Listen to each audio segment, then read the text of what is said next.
Te tarawa nei te mutu o atarai te o e te ara piri te piti kilometra i te pai apatua i te awa mua i Opua. E mutu au hia i te ratere no tōnan henhe, hauatura no te hau e vai nei i unei. Paratai tōno te huru o te maumanu e rere nei, e tau mai nei, i roto i te heuri o te inei wahi. Tōna miti a ua haati nei, e ha moe moe ar aia, nā te whaia hopu nā raro i te miti, e ha whatata mai nei, inha, wa rau ho i te huru o te mau ia o.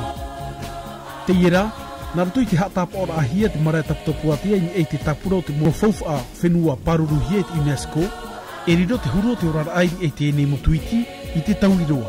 Ti tauhia te taif aine nera. Te tumu ia te mo whati whenua i riruwai i te ene oi, ko te titau i te tei tauturu a e, mai rito mai te mo pia ohipat a te hau. War hei to mātou i te ipei, no te mea i roto i te whaanhor a mātou i te ra, te veira te mo tauturu. Te mauro te veira te mo pū, e nenhe e hau e me te tei mo tauturu a e no mātou, i roto i tā mātou mo opuara. Hau atui te ai te pēo te whari a ratere, mea tano i a parauhia e, ai te ho e tapura hipa rarhei mai te i e te huru, e nenhe i te rawe noa hia, mauti te arata i a te whia pāri no taputapua te anei. Tauturu te ui api, ni te rata o taraparau, na te mea i te pēma. E hi ai te rata i te maa. Ia, ho ora he tau maa, no ana nei nā ratu, e tā ratu uai, te mea i mau i tēnei. Te manatu ara mātou e te ane roto i te tongu i te Swea Pahari, o ia te tura tō mātou hi ai. O te mea, ai tēnā tērā me i tūhi, roto i tāpa ora, roto i te atuatura, nenhe ona, e mou, e moe, e tae tō e mhani. No te manu iar au te ine Opua a, te titau nei te taati a o atara, i te tauturu i te pai no te arata i a, i te ohipa, hauatura i te pai ano te whaufu a.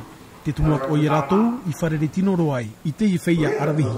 On peut aussi imaginer que dans ces endroits-là, dans un site qui a un patrimoine culturel fort, finalement la pêche c'est aussi un patrimoine culturel.